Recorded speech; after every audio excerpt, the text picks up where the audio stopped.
Veda, day 14. It's just after 10 o'clock tonight, and I'm trying to think of something to talk about for today's Veda, and I got nothing. Couldn't come up with anything. Couldn't think of anything good to talk about. And then that led me to, it's that I could have had a V8 moment where you say, I got it. Now I know what to talk about. Be prepared. If I was better prepared to talk about Veda or to do a Veda, I would have a subject to talk about. But I was unprepared, so let's talk about being prepared. Being prepared as you go throughout your life means many different things. Prepared for what? I was a Boy Scout. That was our motto, be prepared. Be prepared to know how to talk. Be prepared for what? I have no idea. I didn't do so well in Boy Scouts.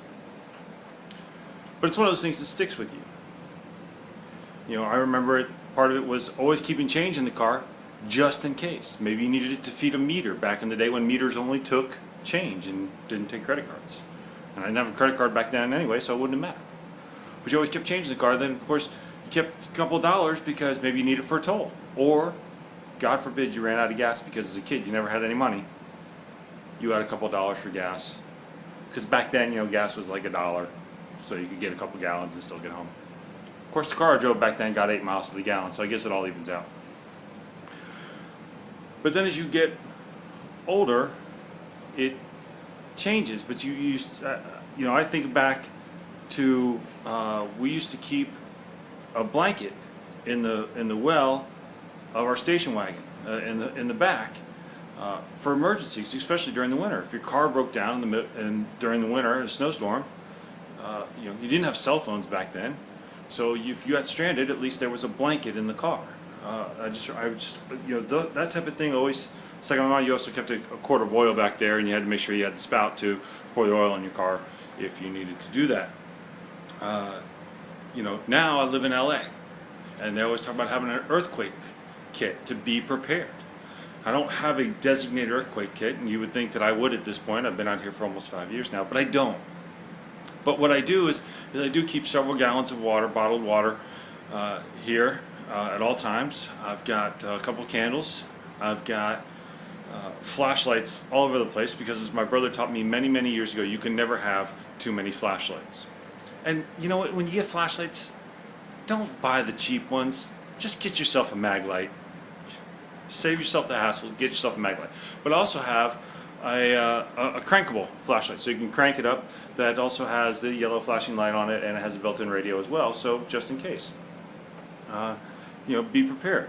Keep your electronics charged at all times. Don't let them, die down for emergency. But I also keep, like for the earthquake thing, I always keep, I got some canned foods and soup and stuff like that, always on hand, just in case. It's having a first aid kit. Always having a first aid kit in the car, just a small travel one. Always have that in the car. Growing up, it was always I always had to have a church key in the glove compartment. I still have a church key in my glove compartment because that's how I was raised. Always be prepared. You never know when you're going to need that. Of course, back in the day, it was to open beer cans and bottles, beer bottles, and to open the cans of oil that you kept in the back of the car. And then you have a first aid kit at home. And a first aid kit is not a thing of Neosporin and a box of Band-Aids. Let's get some gauze and some ice packs and stuff like that. And even if you just go out and buy it. It makes a great Christmas gift as well. As it's August, but still, they'll have Christmas decorations up soon enough at Walmart. But it's being prepared for things like that. So it goes through all of life. Be prepared. You never know what's going to happen. You don't want to take the chances, especially when you're just trying to make a video a day for a month. You want to be prepared for what you're going to talk about, so you don't have to BS your way through a video here talking about being unprepared, which leads you to be prepared for everything else. I think. I'm really not even quite sure how that works, but anyway, be prepared for everything. Seriously though, first aid kit, flashlights, that's standard stuff. I don't care where you are, just always have that stuff readily available. and it's designated and people know what it is. Keep your devices charged always. Keep extra batteries on hand. Keep bottled water readily available. You know, I mean, it's just, you know, buy a couple gallons of it, stick it in the closet. No one will ever know the difference. Stuff keeps for a while. But that's it. That's all I got for Veda Day 14 is be prepared. Hopefully I'll be more prepared tomorrow. Oh, tomorrow I'm getting my haircut. So I'll have something to talk about tomorrow because I'll have a haircut. I was supposed to get today, but I had to move the appointment just tomorrow, so I don't even know. I digress. Anyway, Day 14 Veda, be prepared.